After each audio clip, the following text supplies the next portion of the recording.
A la doctora María Eugenia Costas por la invitación.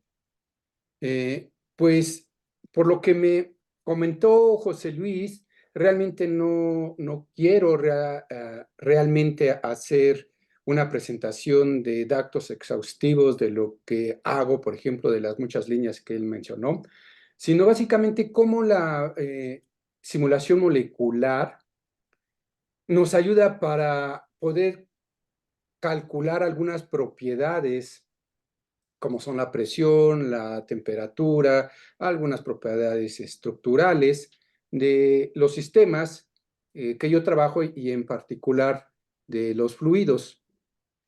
Y entonces es lo que quiero hacer. Básicamente es un panorama general de cómo funcionan las simulaciones moleculares, qué hacen y cómo podemos calcular estas propiedades que parecen muy básicas, muy sencillas y que son macroscópicas y nosotros con las simulaciones moleculares las vemos desde el punto de vista microscópicas. Si hay tiempo, pues ya les podría platicar propiamente de lo que yo he estado haciendo y cómo las he estado utilizando. Y si no, pues bueno, ya veremos en el transcurso. Déjenme compartir, entonces ahora sí la pantalla. ¿Tengo permiso para compartir? Supongo que sí. Sí, en principio sí. Ahí está. Espero que vean todos Sí, sí la se ve. imagen. Sí, sí, se ve. Perfecto. Voy a desconectar un poquito mi video para no tener problemas. Bien, entonces, el título es, como ya lo había mencionado José Luis, temperatura, presión y densidad desde el punto de vista de la simulación de la dinámica molecular, ¿no? Entonces, ¿qué quiero hacer? Básicamente, dar un panorama de qué son las simulaciones computacionales, después, en particular, la dinámica molecular, que es de las mayorías de las cosas que he trabajado, y algunas propiedades finalmente, que es el propósito de cómo nos ayuda. Me gusta siempre comenzar las charlas de simulación molecular mostrando este diagrama. Seguramente muchos de ustedes los han visto, los han conocido, pero para aquellos que no, lo que quiero mostrar, y es lo que en general a mí me gusta que la gente sepa de las simulaciones computacionales, es que lo que nos interesa siempre es estudiar un fenómeno, ya sea físico, químico, biológico. En general es un fenómeno que a nosotros nos gustaría entender y poder caracterizar. Entonces es lo que nosotros llamamos en este caso un líquido real. ¿Cómo es la manera en que lo podemos estar haciendo? Pues el camino tradicional y que siempre va a existir es realizar experimentos directos. Entonces nosotros nos vamos a un laboratorio, hacemos algunas mediciones, características, etcétera, etcétera, y lo que obtenemos son resultados experimentales, puramente experimentales de un laboratorio. La otra propuesta es, bueno, pues hagamos un modelo de nuestro sistema a estudiar. Este modelo hasta hace unos años, básicamente era un modelo que podíamos trabajar solamente con teorías aproximadas o exactas, depende si se permitía el fluido o el sistema a estudiar. Pero básicamente eran resultados y predicciones teóricas, que otra vez, dependiendo de nuestra aproximación, dependiendo de nuestras herramientas, de nuestros conocimientos, no podían en muchas ocasiones ser comparables con experimentos directamente. En algunos casos sí, en algunos casos no. Unos años, pues digamos, ya tiene varios años, surgieron las computadoras. Héctor, Y a raíz de las computadoras, podemos ahora llamar lo que son las simulaciones computacionales. Héctor, ¿Sí? perdóname, no estás compartiendo tu pantalla completa. No es la pantalla completa. No. No era muy necesario. Déjenme ver aquí. Herramientas, presentación. Ya, ¿no? Ahora sí. Bien, ya. Gracias. Bueno, como les decía, teníamos tradicionalmente dos tipos de simulación, maneras de atacar un problema. Una, la manera experimental y otra, por alguna teoría. Entonces, eran las tradicionales, las típicas, las que comúnmente la gente hacía. Aparecieron las computadoras y nos dieron una gran oportunidad para poder atacar los problemas de diferente manera. Tenemos modelos computacionales que si son lo suficientemente buenos, podemos hacer comparaciones con los experimentos y a su vez podemos comparar teorías con modelos que propiamente hayan surgido de esta área de la ciencia. A mí me gusta llamar a las simulaciones por computadora una tercera forma de hacer ciencia. No son experimentos ni son teorías propiamente. Yo había escuchado en alguna ocasión que las simulaciones por computadora están en la cabeza de los experimentos sobre el cuerpo de los teóricos. Es ahí que estamos, en medio, justo en medio, ¿sí?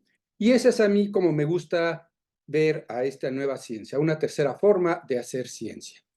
¿Por qué hacer simulaciones? Se pueden simular sistemas modelo, como ya lo mencioné en la teoría, sistemas más realistas que podemos comparar con experimentos.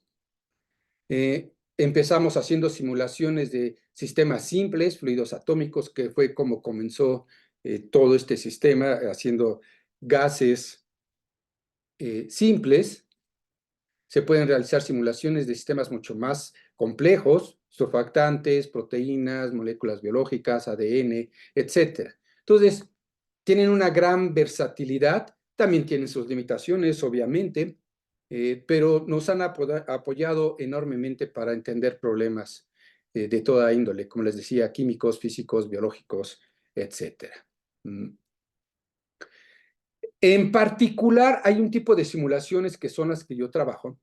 Se pueden realizar sin mayor cómputo extensivo. Pueden hacerse desde una PC e incluso desde una laptop. Ahorita les platico. Y podemos estudiar sistemas que yo he hecho, sistemas porosos, mezclas, surfactantes, superficies y moléculas un poco más complejas, proteínas, polímeros, etc. Y como les decía, si los sistemas no son muy grandes, no necesitamos mucho tiempo para hacerlos en una clase, para mostrar algunas cosas sencillas, podemos hacer estos ejercicios desde una computadora simple, una PC sin muchísimas características sofisticadas e incluso con una laptop. Entonces, esa es la gran ventaja que tenemos para hacer este tipo de simulaciones en particular que yo estoy haciendo.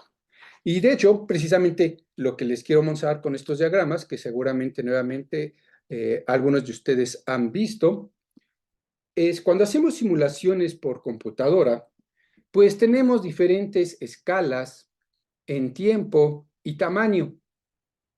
Y para cada una de ellas, pues tenemos que usar diferentes metodologías o diferentes formas de atacar el problema.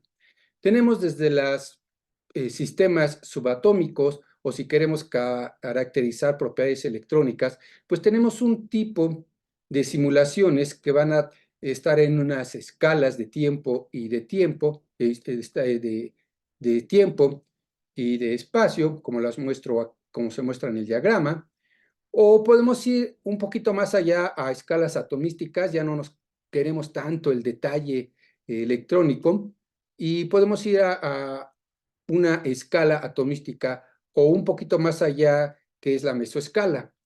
Y aún así podemos ir a hacer simulaciones que todavía van a sistemas más grandes, a macroescalas, donde los tiempos, por ejemplo, ya son, podríamos hablar de ondas de microsegundos, y escalas más grandes. Obviamente, dependiendo de la simulación que nosotros querramos llevar a cabo, pues la teoría atrás de ella va a ser distinta. Si queremos hacer simulaciones, como les decía, a nivel electrónico, por ejemplo, estructuras electrónicas, pues estaremos utilizando la metodología de la química cuántica o de la física cuántica, donde las ecuaciones a resolver pues son diferentes. Podríamos estar hablando de una ecuación de Schrödinger. Si queremos ya no tanto detalle, pero queremos seguir conservando una aproximación atómica, pues vamos a hacer lo que conocemos dinámica molecular o Monte Carlo. Son dos metodologías clásicas que utilizan ecuaciones clásicas. De hecho, para la dinámica molecular a estos niveles utilizamos simplemente las ecuaciones de Newton, fuerza igual a masa por aceleración, ¿sí? Y si estamos haciendo dinámica molecular, digo, Monte Carlo, pues utilizamos las funciones de distribución dadas por la mecánica estadística, ¿no? Entonces tenemos ahí una teoría diferente, pero estamos a niveles atomísticos. Si nos vamos a escalas más grandes, a mesoescalas, pues ya las ecuaciones que vamos a utilizar son diferentes.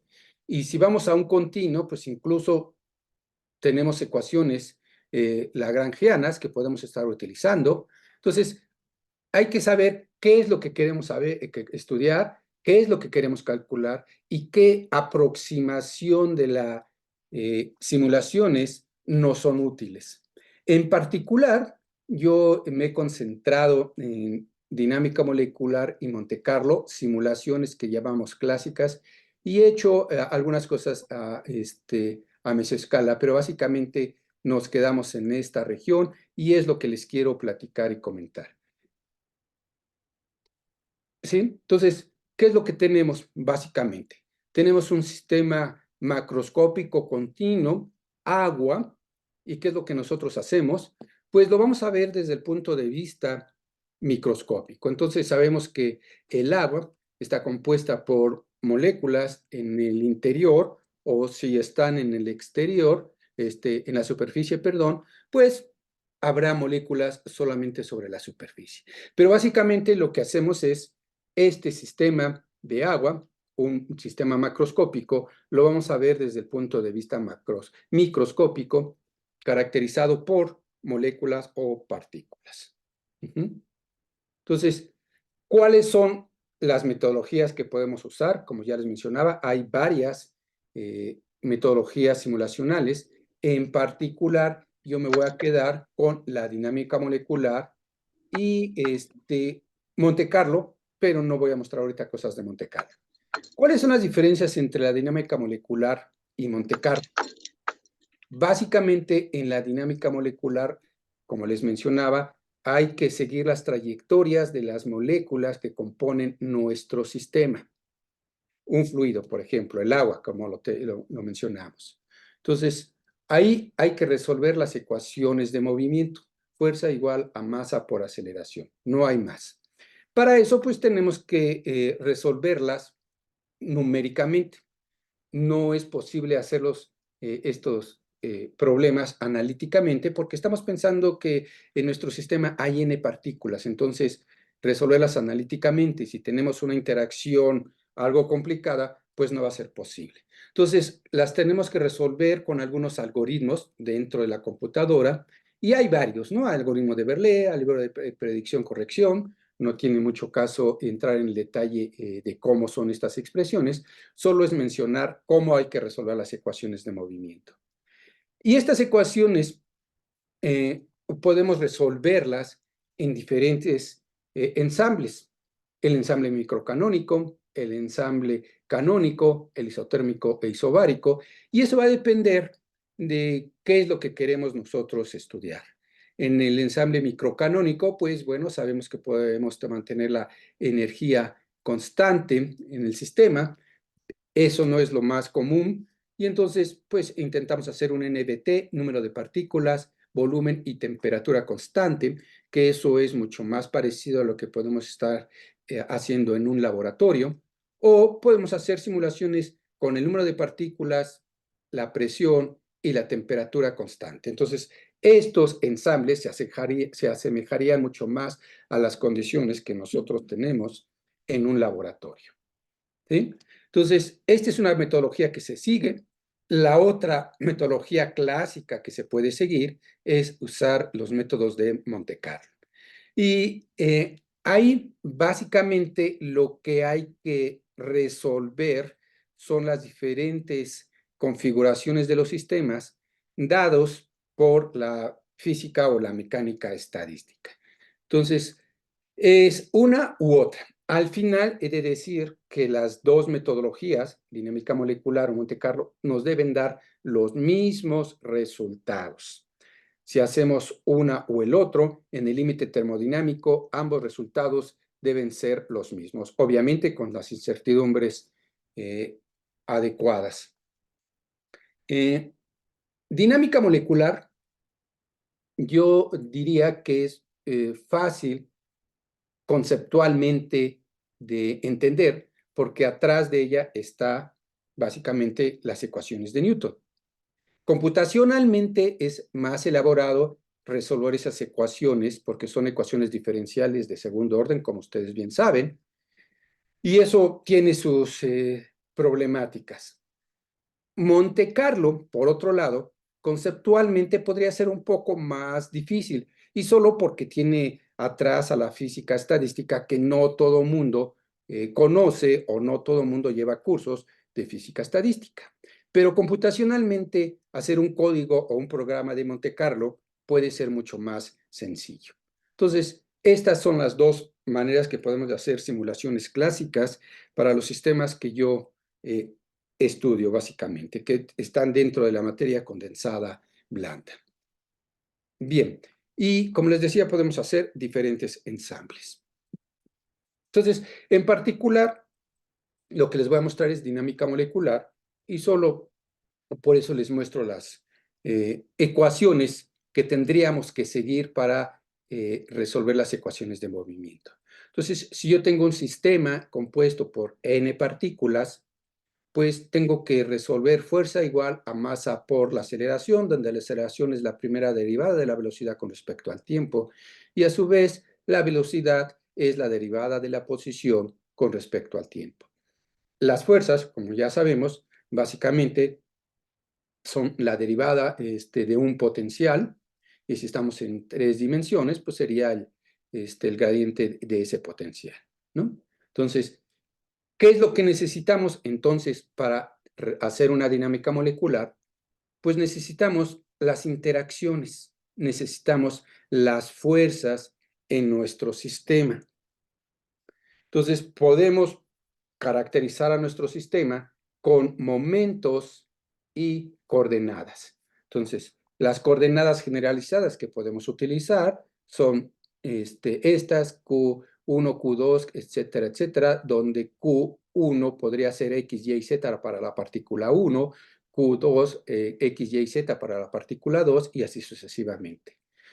Los momentos, nuevamente, sería P, X, Y y Z para la partícula 1, para la partícula 2 y hasta las n partículas. En nuestro sistema total, entonces tendríamos definido el hamiltoniano como la energía potencial más la energía cinética. Entonces, eso es lo que tendríamos que tener en cuenta para poder resolver la dinámica molecular. ¿Sí? Entonces, tenemos sencillamente que la energía cinética pues siempre va a estar dada por un medio de mv cuadrada o en términos de los momentos p cuadrada entre 2m. Y esta siempre va a ser, digamos, sencilla en el sentido de que no va a cambiar porque tenemos un sistema y si tiene velocidades, la energía cinética pues siempre ya va a estar determinada. Lo complicado pues van a ser los potenciales, las energías potenciales o de interacción que hay en nuestro sistema.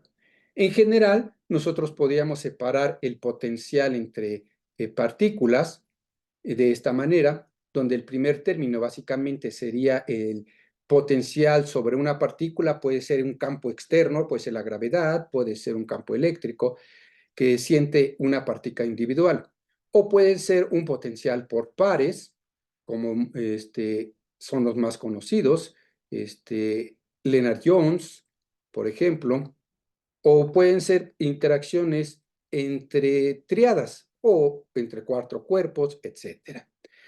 Lo que se ha visto y lo que se hace en las simulaciones generalmente es cortar hasta el segundo término. Es decir, consideramos en su mayoría que las interacciones que existen en un sistema son por pares. Y en el caso de que exista un campo externo, consideraremos el primer término. Entonces, esta es básicamente la energía potencial que vamos a estar utilizando en nuestras simulaciones computacionales y que va a ser aquí, bueno, perdón, aquí la llamé U, y aquí se llama V. Entonces, ¿qué sistemas podemos utilizar? ¿Qué sistemas podemos trabajar con nuestra metodología? Podemos utilizar moléculas complejas o moléculas sencillas, como ya les había mencionado. Para moléculas que ya son un poco más complejas, podemos tomar la aproximación de tomar todos los átomos de esa molécula. Entonces, por ejemplo, tenemos una cadena puede ser un alcano, donde tenemos sus carbones, tenemos sus hidrógenos, y podemos hacer la simulación de todos esos átomos. Eso es lo que se llama una simulación de all atom. Pero muchas veces el poder de cómputo, lo que nosotros queremos caracterizar, pues no es lo más conveniente o no es lo que nos gustaría hacer. ¿Qué es lo que podemos nosotros tratar de hacer para simplificar una molécula? Es tomar varios átomos y ponerlos en un solo sitio. ¿Sí? Entonces, por ejemplo, este grupo CH3 lo podemos representar con un solo sitio, con los parámetros adecuados, obviamente, no van a ser los mismos que utilicemos en uno y en el otro, y así podemos construir nuestra nueva molécula con menos sitios. Tiene la virtud de que podemos hacer simulaciones en menos tiempo, el poder de cómputo ya no nos preocuparía tanto. Y esto es lo que nosotros llamamos átomo unido. Sigue siendo una aproximación atomística, pero es átomo unido porque hemos simplificado el número de sitios. Hay otra aproximación o hay aproximaciones todavía mucho más gruesas, y lo que precisamente se llama grano grueso o coarse grain, donde varios grupos funcionales los encerramos en uno solo. Entonces, aquí podemos encerrar a varios átomos en una sola partícula y simplificamos aún mucho más nuestra molécula. Estos modelos sirven para moléculas muy grandes, por ejemplo, en fosfolípidos. Entonces, hacemos una simplificación de varios átomos en uno solo. La ventaja de hacer estos modelos de grano grueso es que podemos estudiar otro tipo de fenómenos. Por ejemplo, si estamos estudiando diagramas de fase y solamente nos interesa estudiar cómo cambian de una transición a otra sin querer conocer el detalle, pues estos modelos pueden ser buenos, pueden ser útiles y no nos tomarían mucho tiempo. Obviamente, si queremos estudiar detalles mucho más finos, por ejemplo, queremos saber enlaces o los hydrogen bonds, los enlaces de hidrógeno, pues si nos estamos eliminando los hidrógenos, pues obviamente esas propiedades no las vamos a poder obtener. Entonces, uno escoge el modelo de acuerdo a lo que uno quiera calcular y a lo que uno quiera obtener. ¿Sí? Entonces, esto es de la que podríamos utilizar. Hay modelos todavía mucho más gruesos, que fueron los primeros que empezaron a surgir cuando el poder de cómputo no era mucho, era escaso, pues no era posible hacer simulaciones all atom o un united atom. Entonces, por ejemplo, sistemas como un cristal líquido, que es lo encerrábamos en una sola geometría. En este caso, siguiendo la geometría de la molécula, en un elipsoide. En algunos casos no era un elipsoide, en algunos casos iba a ser un cilindro o una esfera, o si son moléculas planas, podríamos hacer un disco. Entonces, estas aproximaciones todavía eran mucho más gruesas y había que caracterizar potenciales que fueran ad hoc para estas cosas. El poder de cómputo creció, las computadoras fueron cada vez mejores y la gente se fue yendo por la parte pues atomística de tratar de simular todos los átomos. ¿Sí? Obviamente hay que tomar consideraciones que no voy a abundar mucho en este caso, en esta presentación, que estamos pintando a las simulaciones como que parecería que podrían resolver cualquier problema. Tienen sus limitantes. Una de ellas es el número de moléculas que podemos estar utilizando. Por muy buena nuestra computadora que sea hoy en día o las supercomputadoras, pues distan mucho de hacer sistemas reales. En un experimento es fácil hablar, por ejemplo, de moles en un proceso que estemos haciendo, pero un mol, pues sabemos que son 10 a la 23 partículas y eso todavía está lejos, pero muy lejos de poderse hacer en una computadora. Entonces, esas limitaciones, por ejemplo, no las podemos tener y para eso utilizamos algunas herramientas computacionales que nos permiten solventar esos problemas, ¿no? Utilizamos condiciones periódicas de frontera, condiciones de mínima imagen, radios de corte, etcétera, etcétera. Son detalles que se los menciono, pero que no se los voy a mostrar porque, por lo que entendí, no era el interés en esta charla, ¿no? Entonces, solo les estoy platicando lo que es las generalidades de las simulaciones. Pero sí quisiera mencionar que hay que tener estas cuestiones en consideración para hacer una simulación correcta. Continuando, entonces les digo, lo importante en una simulación molecular es la interacción entre mis moléculas, la interacción que existe entre las partículas o moléculas de mi fluido, si es que estoy estudiando fluidos. Eso es lo que lo que nosotros llamamos en la literatura el campo de fuerzas o el force field. ¿Sí? Y ese campo de fuerzas puede tener una contribución de muchos términos. Una contribución que la vamos a llamar intermolecular e intramolecular. Las interacciones intramoleculares son las que pongo aquí, son las de enlace, las de ángulo, las de diedro. Por ejemplo, aquí, bueno, déjenme seguir aquí. Y estas interacciones intermoleculares son las que nos van a permitir conservar la geometría de la molécula. Y vamos a tener otras interacciones intermoleculares que se van a dar propiamente entre diferentes moléculas. Y esas las voy a poder poner aquí entre potenciales por pares, como decimos, son las interacciones importantes. Y aquí van a estar incluidas. Si tengo nuevamente algún campo externo, gravedad, campo eléctrico, magnético, lo puedo incluir aquí en el potencial externo. Entonces, básicamente es de lo que va a consistir mi campo de fuerzas. Y bueno, ya hay diferentes aproximaciones, no son las únicas, son las más comunes. En los potenciales intramoleculares, como les decía, voy a tener un potencial de enlace entre dos sitios, entre dos átomos.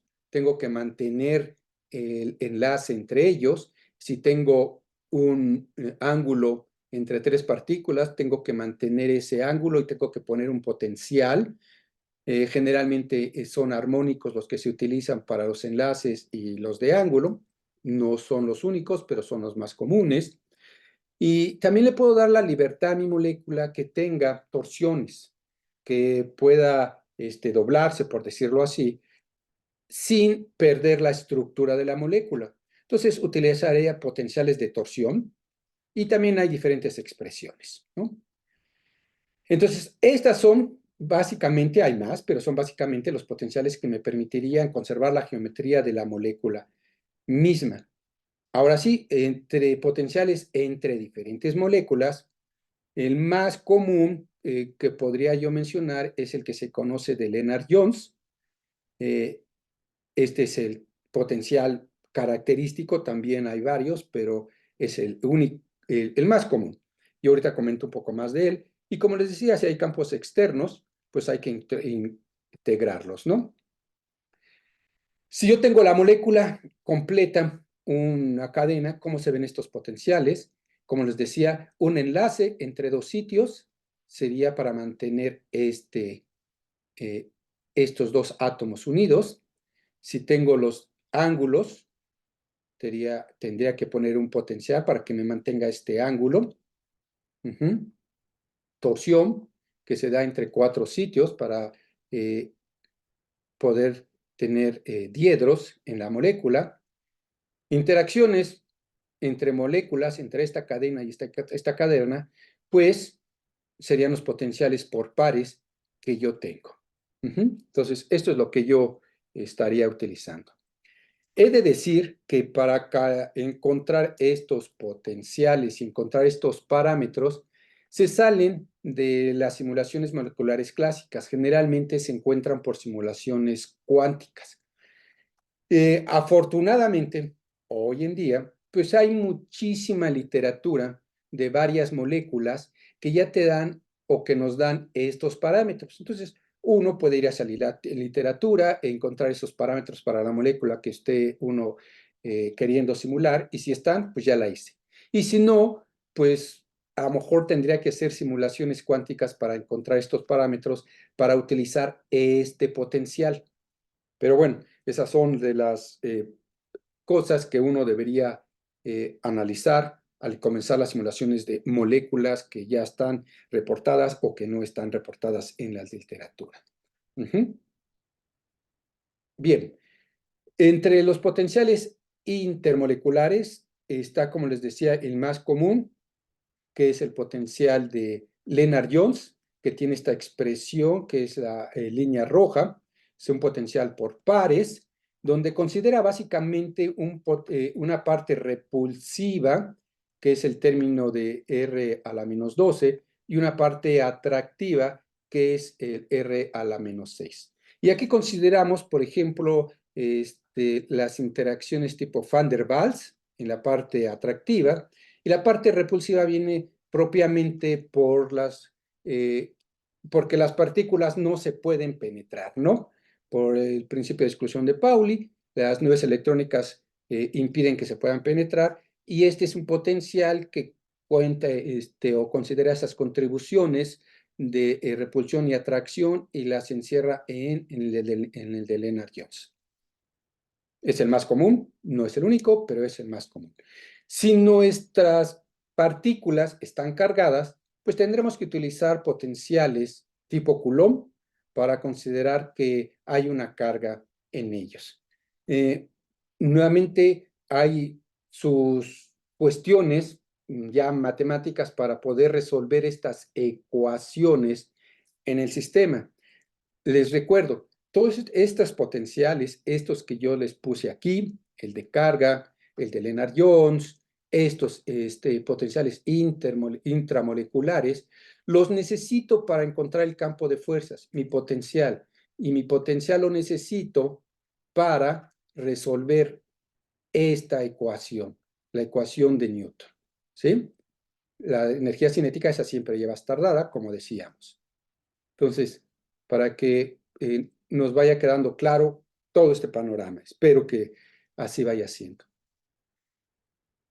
Y ahora sí, por ejemplo, yo tengo un sistema que es microscópico. Yo tengo mi agua, mi fluido del agua compuesto por moléculas, pero ¿puedo dar yo propiedades macroscópicas a partir de esto? Pues sí, la cuestión es cómo lo voy a hacer. Y para eso, entonces, me voy a ayudar de lo que conocemos como el teorema de equipartición. Entonces, aquí es un poquito de termodinámica estadística para poder utilizar estos teoremas de equipartición. Entonces, si yo tengo mi sistema con una energía total dada por el hamiltoniano como energía cinética, energía potencial, yo puedo de estas relaciones igualarlas a Kate, ¿sí? Esta es la parcial de Hamiltoniano con respecto a los momentos, lo multiplico por el momento, y esto debe ser igual a Kate. Lo mismo para las coordenadas generalizadas, esta expresión me dice que tiene que ser igual a Kate. Ajá. Porque esto me va a ayudar si yo hago la derivada de la energía cinética, básicamente, que sería la primera, lo que obtengo es que la energía cinética del sistema va a ser igual a 3 medios de NKT. Y aquí es un punto crucial, si ustedes lo miran, lo que yo tengo del lado derecho es básicamente temperatura, que es una cantidad macroscópica, una cantidad que yo puedo medir en un laboratorio. Del lado izquierdo, yo tengo energía cinética, que yo voy a calcular de todas las moléculas que existen en mi fluido. Calculo un medio de mv cuadrada para cada una de las moléculas, sumo todas ellas y promedio y me da la temperatura. Entonces, ahí yo ya tengo una conexión microscópica con una conexión macroscópica. Entonces, la temperatura está dada por esta expresión, como ya les decía, que es básicamente las velocidades de todas las moléculas del fluido.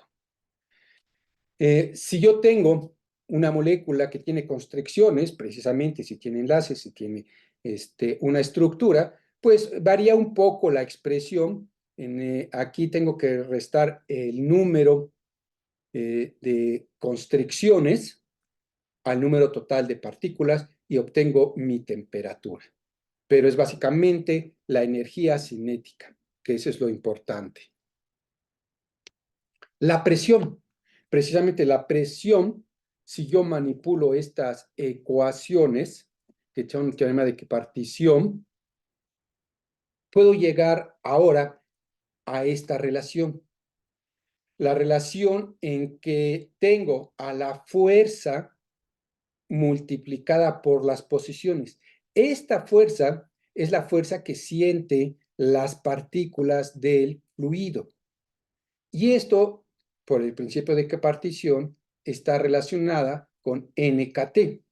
Si yo manipulo estas relaciones, obtengo esta expresión. Y esto es lo que yo llamo el virial, ¿sí? Al producto de las posiciones por las fuerzas es igual a PV, donde P es la presión y V es el volumen del sistema. Como ven, nuevamente, del lado derecho, yo tengo una cantidad macroscópica, la presión que puedo medir en un laboratorio, y del lado izquierdo tengo algo que puedo evaluar desde el punto de vista microscópico, porque yo tengo las posiciones de las partículas o de las moléculas y tengo la fuerza sobre cada una de ellas. Esto me va a dar PV. Y esto es lo que se conoce como el virial. ¿Sí? De manera más general, yo tengo PV, la contribución, llamémoslo de ideal, más la contribución debido a las interacciones. Si no hay interacciones, pues solo tengo la primera parte, que sería el fluido ideal, ¿sí? Pero este término, como ya les dije, lo podemos nosotros evaluar haciendo interacciones por pares de las fuerzas multiplicadas por las posiciones para convertirlo por pares, bla, bla, bla. No hay mucho que mencionar aquí, es lo que yo les mencioné hace rato. Y esto es lo importante, ¿no? Nuevamente repetimos, el virial es el producto de las posiciones por las fuerzas, lo calculo internamente en una simulación y eso me va a hacer el producto de la presión por el volumen. Tengo ya cómo puedo caracterizar la presión y la temperatura desde el punto de vista macroscópico calculado con propiedades microscópicas. Bien, y ahora pues yo puedo trabajar con moléculas, surfactantes, alcanos, agua, de las cosas que he hecho, pero podemos hacer varias moléculas complejas, biológicas, por ejemplo. Y déjenme mencionar ahora de lo que les mencioné, y ahora de estas cosas, con algo concreto que puede ser sencillo, agua. Ya vimos, el agua desde el punto de vista microscópico está compuesto por moléculas, y en la literatura, pues existen muchos modelos. Modelos de 3 sitios, modelos de H2O, donde tenemos un oxígeno y 2 hidrógenos. Y hay otros modelos que consideran que la molécula del agua está compuesta por 4 sitios o incluso hasta 5 sitios. Esto tiene que ver porque precisamente algunos modelos no reproducen las propiedades experimentales que nosotros esperaríamos que tuvieran. Entonces, puede ser porque tienen una distribución de carga diferente, hay que agregarle entonces un sitio más, pero sin alterar las condiciones de Lennard-Jones. Entonces, no entremos mucho en detalle, pero hay diferentes modelos de agua. ¿Sí? Entonces, en particular, voy a mencionar este modelo que es el más simple, SPC, que es agua, es un modelo de 3 sitios, sin más ni más. Y entonces, ¿qué es lo que hago yo? Agarro N cantidad de moléculas de agua y las pongo en una caja de simulación, ¿no? Entonces, yo escojo el número de moléculas de agua para hacer esta simulación o escojo un específico y escojo el ensamble que voy a utilizar, NBT o NPT, por ejemplo.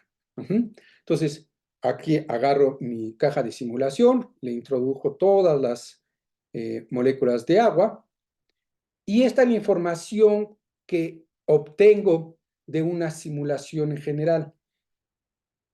Es una partícula de agua, que aquí yo la llamo solvente, un átomo de oxígeno y 2 átomos de hidrógeno.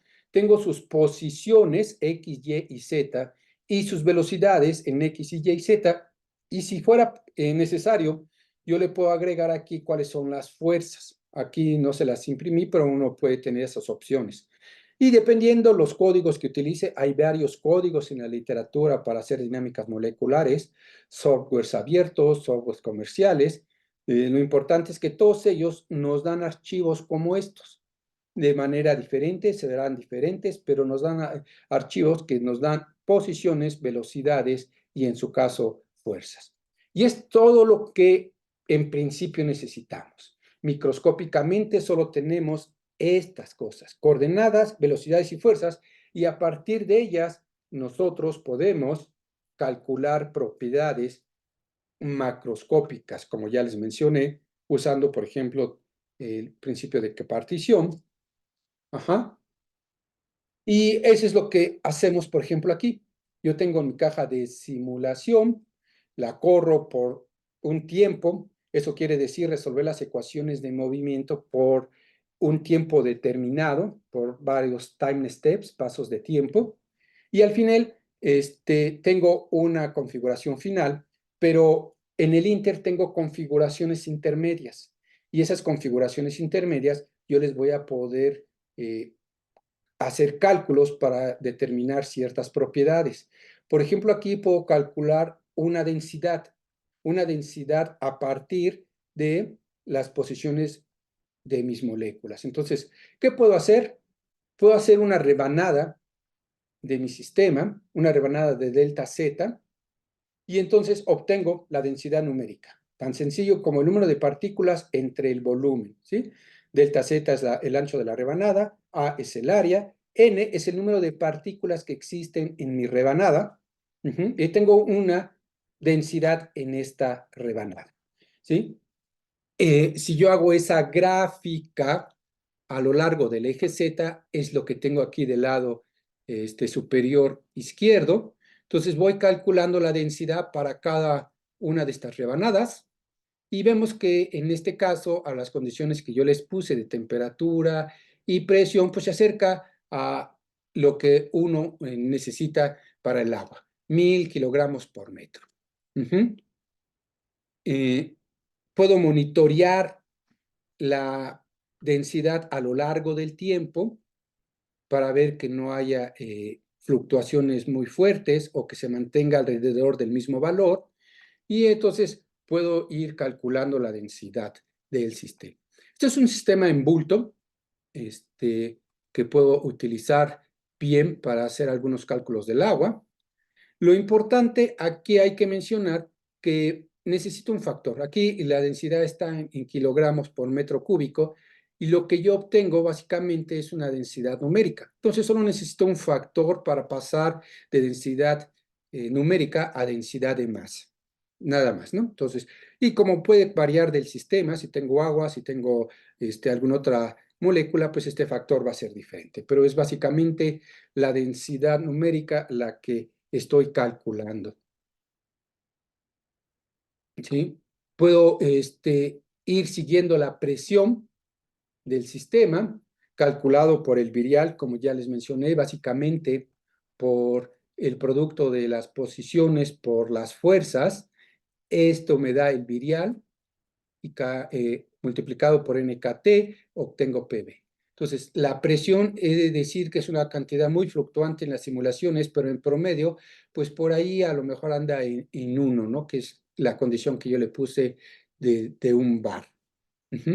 Pero así voy calculando las presiones. La temperatura, de igual manera, utilizando lo que les había comentado hace un momento, básicamente calcular la energía cinética de todas las partículas se están moviendo, tengo velocidades asignados a ellas, y entonces calculo la energía cinética.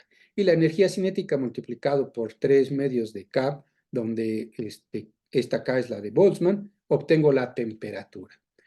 Y precisamente voy siguiendo la temperatura, la calculo a cada uno de los pasos de integración que estoy haciendo y veo que va alrededor de un valor. En este caso, 298, que fue la condición que puse yo en la simulación, y ahí va fluctuando.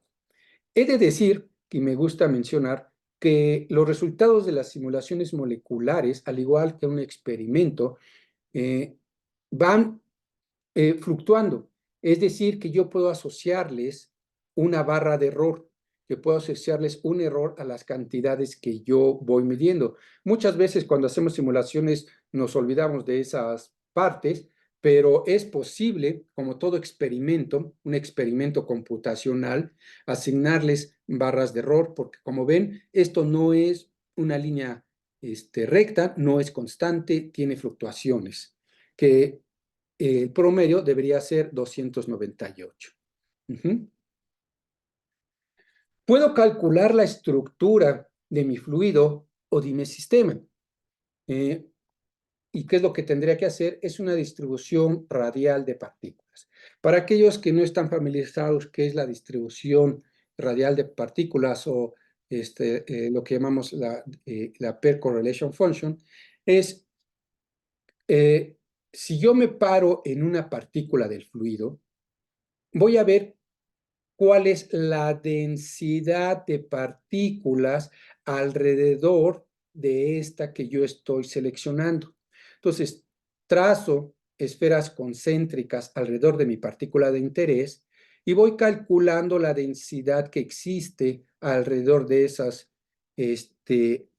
cascarones esféricos.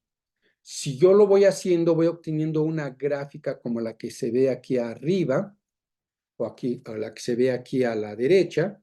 Entonces, donde el primer pico me indica la posición de mis primeros vecinos, de las primeras partículas que rodean a la partícula de interés. El segundo pico es el siguiente cascarón esférico, y el tercero, y así sucesivamente. Cuando esto tiende a distancias muy grandes, pues tenderá a 1, que quiere decir que yo ya no distingo a mis vecinos, yo solo veo un bulto de partículas alrededor de ella misma. Esta GDR, como se conoce, o distribución de partículas, es muy importante porque de aquí podemos, solo de mirarla, saber si tenemos un gas, un líquido o un sólido. la estructura de esta función me puede decir precisamente si a las condiciones que yo estoy simulando tengo un sólido, tengo un gas o tengo un líquido. Esta es propiamente la de un líquido. La de un sólido, como ya se imaginarán, tiene picos muy pronunciados. Incluso la posición de los picos, podrían decirme qué tipo de arreglo, si es que existe, hay dentro del fluido. Si es un arreglo cristalino, FCC, hexagonal, etcétera. O si es amorfo, por ejemplo. Lo importante también, esto es una propiedad microscópica que yo mido en el fluido. La contraparte macroscópica es que si yo hago alguna difracción, rayos X, NMR, de neutrones, etcétera, puedo relacionar esta propiedad microscópica por una transformada de Legendre para obtener una cantidad macroscópica. Entonces, la GDR es la estructura del fluido que yo puedo obtener por un experimento de difracción, sacándole la transformada de Fourier. Entonces, esta es, por ejemplo, la que hice del agua para la posición de los oxígenos con los oxígenos, y esta es la función que yo tengo, ¿no? Entonces, puedo obtener esta información. Ya para ir como, pasando, si yo puedo ver interfaces, tengo líquido, vapor, y puedo calcular también su perfil de densidades. El perfil de densidades, tengo vapor, líquido y vapor. Calculo el perfil de densidades de la misma manera que lo hice en el anterior caso y puedo obtener estas gráficas. O si tengo mezclas, puedo calcular el perfil de densidades de las mezclas y puedo ver si estas son miscibles o parcialmente miscibles o no miscibles, dependiendo si estos perfiles se traslapan o no se traslapan, para saber qué configuración están utilizando. La tensión superficial también es posible calcularlo de un sistema de estos. ¿Cuál es la tensión entre la fase del líquido y la fase del vapor?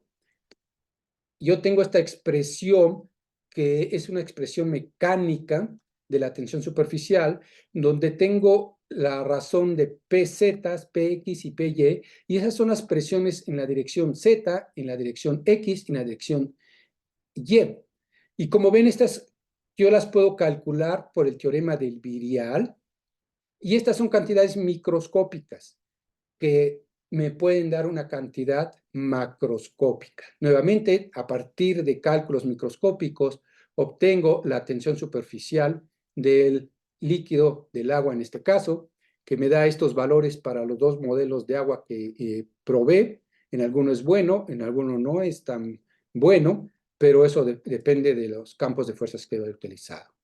¿Qué otras cosas podría calcular? El calor específico. El calor específico lo puedo ver desde el punto de vista termodinámico como la derivada de la energía con respecto a la temperatura.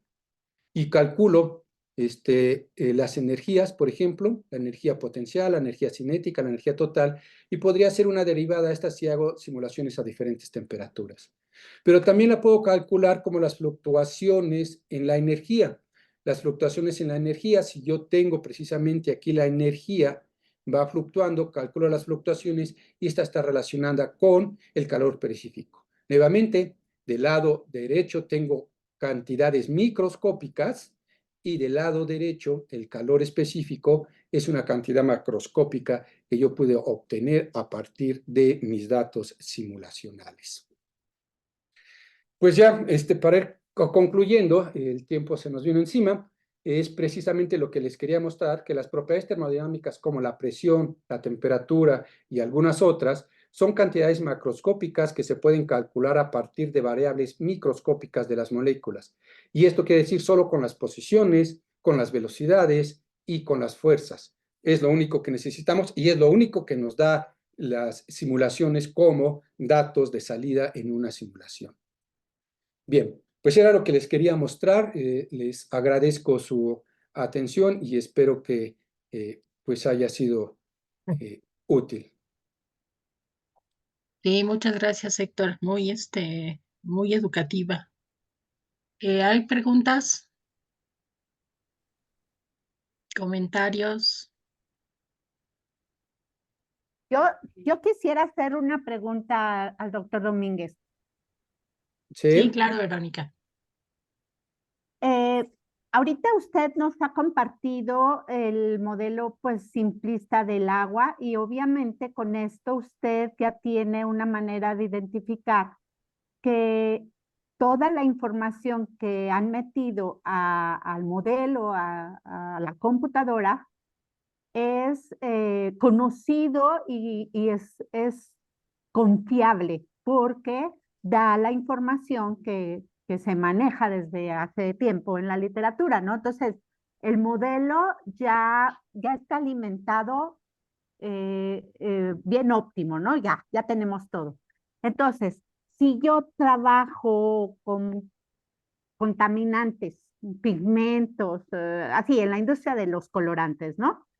¿Puedo yo entonces simular cómo va a afectar la densidad de un agua tratada después de haberle quitado los contaminantes de los colorantes, alimentando ahora la parte del colorante solito?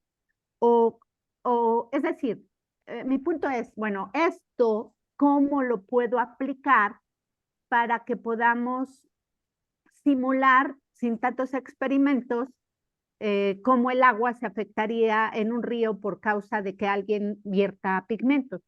No sé si me estoy explicando.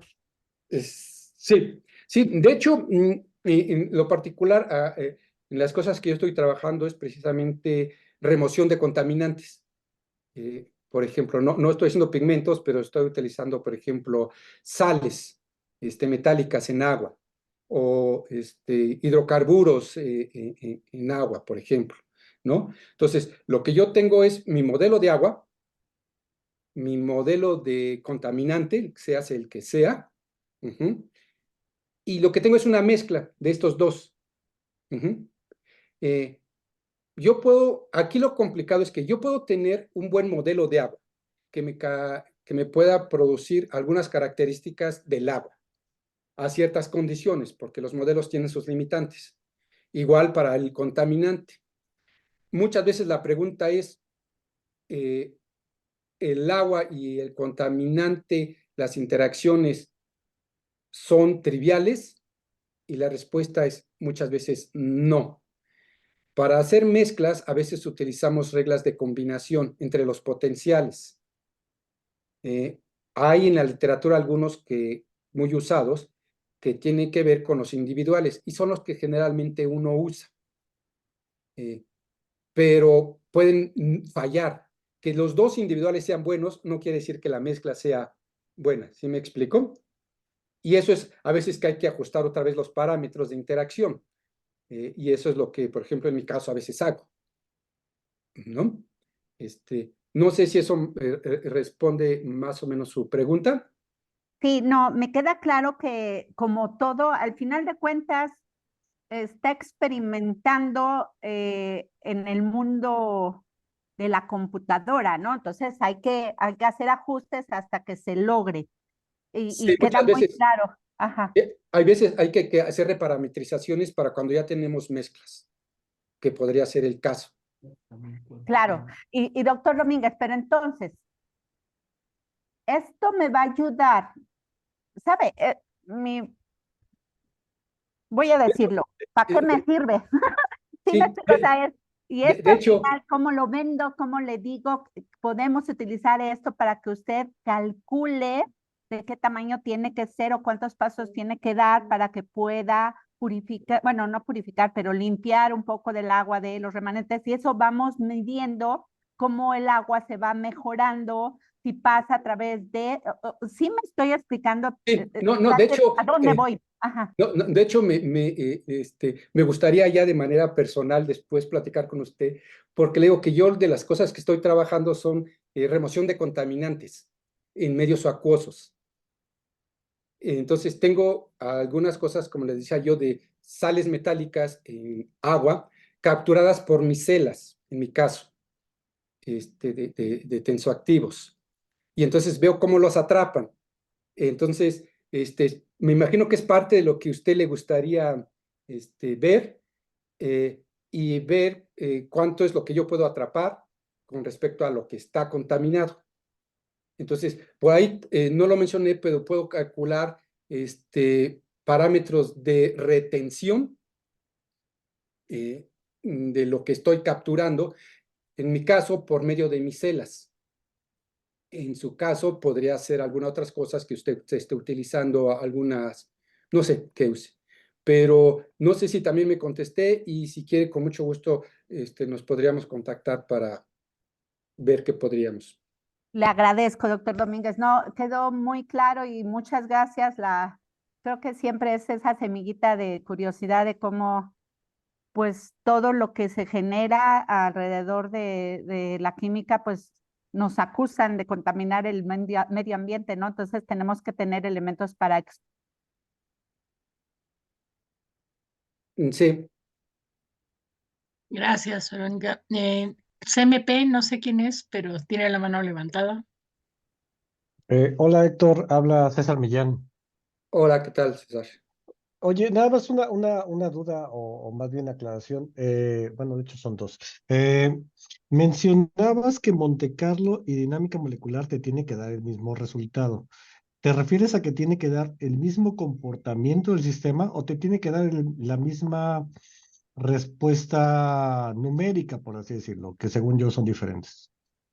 Bueno, lo que yo quiero decir es que si tú calculas, por ejemplo, la propiedad, así como decía, la densidad, el CV, la presión, a tiempos suficientemente largos o con muchísimas configuraciones, que es lo que te dice la mecánica estadística, deben darte los mismos valores.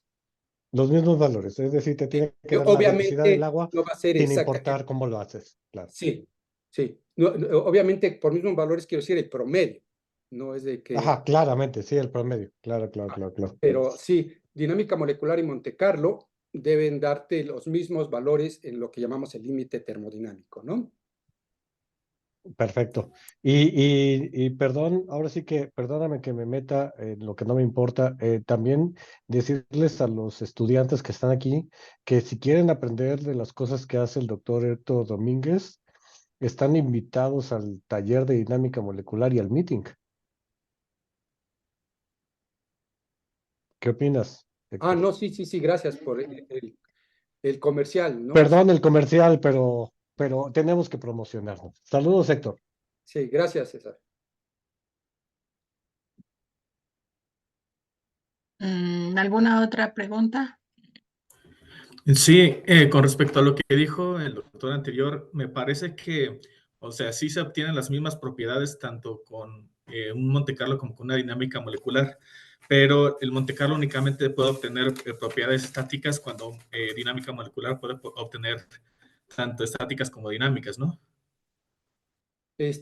Sí, obviamente usar Monte Carlo dinámica molecular, ahí ya no lo mencioné explícitamente, pero va a depender qué es lo que tú quieras calcular. Si quieres calcular propiedades de transporte, por ejemplo, pues el Monte Carlo definitivamente no te va a funcionar, porque precisamente tienes el tiempo involucrado en estas propiedades. Entonces, ahí conviene usar una dinámica molecular. Si quieres utilizar, quieres calcular un diagrama de fases, a mi opinión, Monte Carlo es mucho más apropiado para utilizar en las simulaciones. Entonces, tienen que darte lo mismo cuando las propiedades son ad hoc para el modelo propiamente. ¿Sí me explicó? Sí. Y en otra parte también sobre cuando habló sobre los perfiles de densidad y la ecuación, creo que el factor numérico para transformar precisamente ya cuestiones másicas es la masa molar únicamente, ¿no? Sí, sí, básicamente, ahí está involucrado lo más, y el número de Avogadro y después algunas conversiones para pasar a metros, o a Armstrongs, nanómetros, dependiendo del sistema. Pero sí, sí es básicamente eso. Ok, y le puedo hacer una última pregunta con respecto ya a sus trabajos de investigación. Sí. Justamente lo que le quería preguntar es, ¿usted hasta ahorita ha trabajado con tensioactivos o surfactantes comunes, digamos, no Gemini? Eh, Mira, yo empecé a hacer algo de Gemini, pero ya no lo continué porque el estudiante que lo estaba haciendo ya no siguió. pero sí lo empezamos a hacer y estamos ahorita trabajando con biosurfactantes para una alternativa, digamos, verde, como dicen, ¿no? Y eso es lo que Ok, de está. acuerdo, muchas gracias.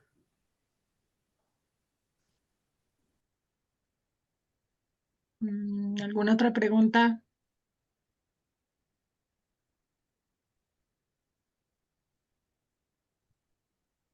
Nada, nada. Bueno, creo que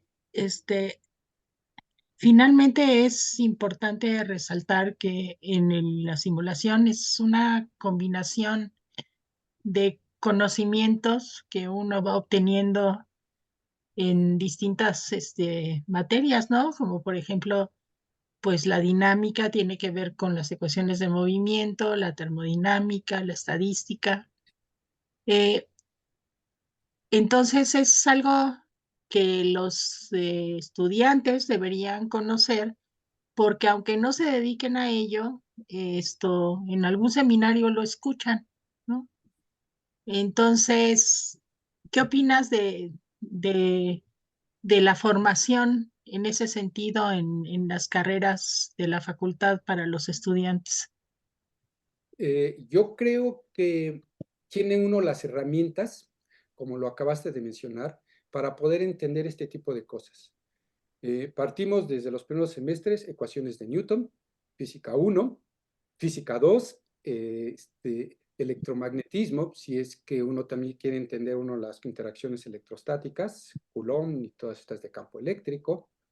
Obviamente la termodinámica es fundamental para este tipo de problemas. Entonces, incluso hay cursos que ya están dando ustedes de simulaciones moleculares, hasta donde tengo entendido. La doctora Laura Laura. Domínguez lo da muy seguido. Entonces, tiene las herramientas la facultad para que los estudiantes pudieran salir conociendo los principios básicos de una simulación molecular, por lo menos de estos niveles. De las cuánticas, como no sé, hay estructura de la materia, no sé si hay cursos de simulación cuánticas, pero también tendrían las bases para hacerlo, ¿no? Entonces, yo creo que es un complemento muy bueno las materias y los seminarios que llevan para los estudiantes, ¿no? Y podrían salir sabiendo simulaciones. Sí, es que yo siempre tengo la impresión de que los estudiantes creen que esto es como muy complicado, ¿no? Y entonces que no serían capaces de hacerlo. Pero Mi impresión cuando los estudiantes, si te comento algo, es que ahorita ya cada vez es menos, pero les da miedo las computadoras. Siento que a veces el ponerlos enfrente de la computadora los apanica más, y yo les digo, si los pongo enfrente de un microscopio de $1.000.000, le empiezan a mover y no les preocupa si lo descomponen. Pero una computadora ahí cuesta, ¿qué? 20,000, 15,000 pesos, y aunque le aprieten, pues no les va a explotar. Entonces yo creo que es un poco la formación que ha venido teniendo el estudiante, cada vez es menos, ya cada vez se familiarizan más, pero sienten que es algo extraño y ajeno a lo que hay hoy en día, ¿no? sí, cierto. La matemática que hay detrás. Sí, la matemática hay, pero no es matemática compleja, es como No, fuerza igual a masa por aceleración. Formalmente son ecuaciones diferenciales de segundo orden y llevan cursos de ecuaciones diferenciales. Entonces, nuevamente, no es algo que no tengan, que la facultad no les dé. Si los saben aprovechar, si saben tomar todos esos cursos, pues tienen las herramientas para poder hacerlo. Esa es mi impresión. exacto. Te estoy echando porras, Laura Domínguez. Bueno, Sí, bueno, pues todos los alumnos que quieran entrar al curso de Introducción a la Simulación Molecular, ahí los esperamos los viernes a las 11 en la Facultad de Química. Pedro levantó la mano.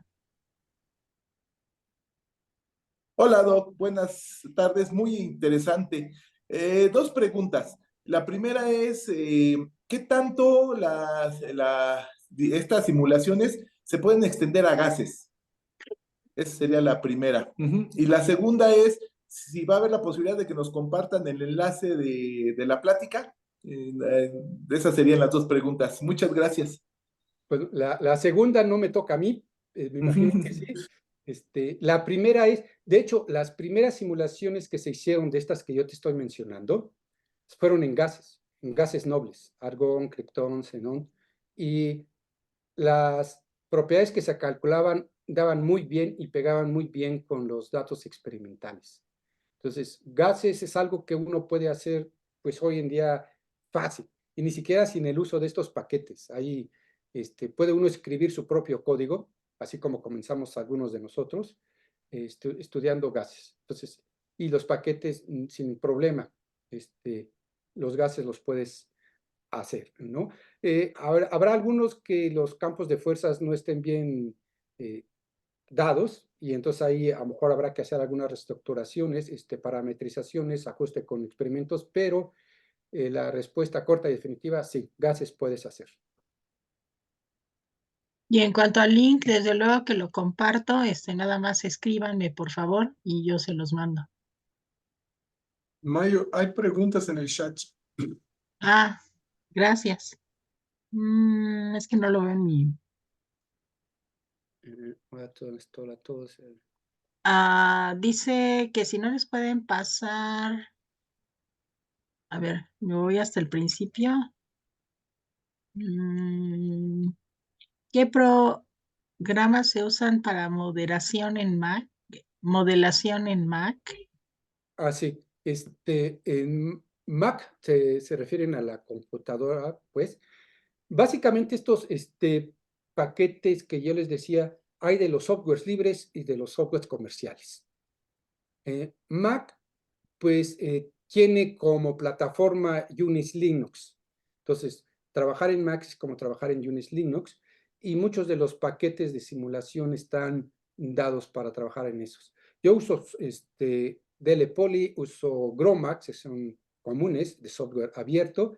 Está LAMS, está NAMD, que son de los más comunes abiertos, y trabajan en ambiente Linux, y algunos de ellos trabajan en Windows.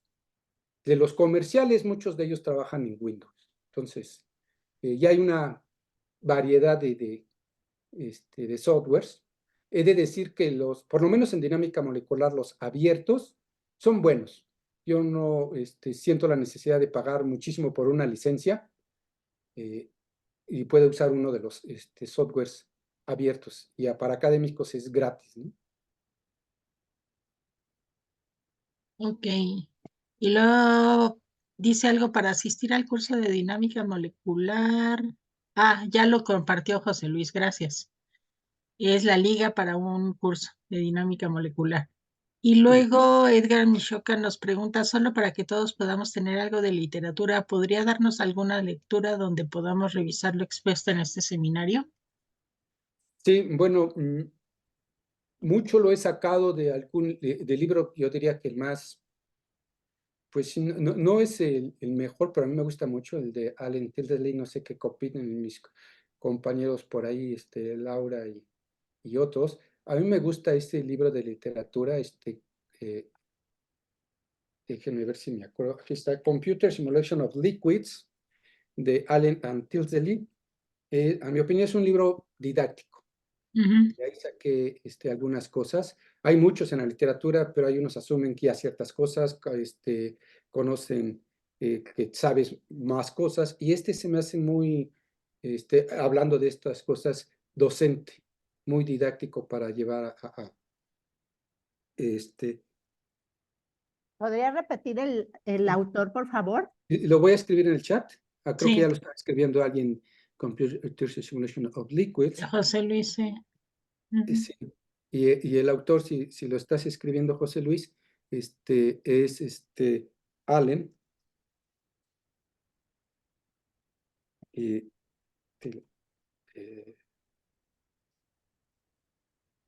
sí, ahí está. Entonces, si alguien me preguntara un libro para comenzar a entenderlas, yo sugeriría este libro.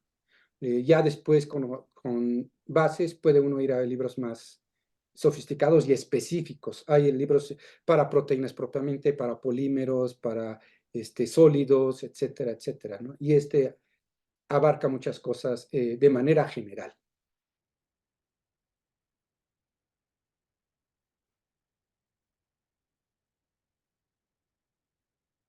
Sí, yo también recomendaría el Frenkel. El Frenkel también es muy didáctico y tiene pseudocódigos que uno mismo puede programar para determinados tipos de sistemas. Sí, sí, estoy de acuerdo. El Frenkel, sí, pondría y después el Frenkel para y como dice Milton, tiene partes de código que uno puede usar, ¿no? El de Allen, al principio, yo no sé si en las nuevas versiones también tenían un sitio en donde tenían muchísimos códigos para comenzar sus dinámicas moleculares y Monte Carlos incluso.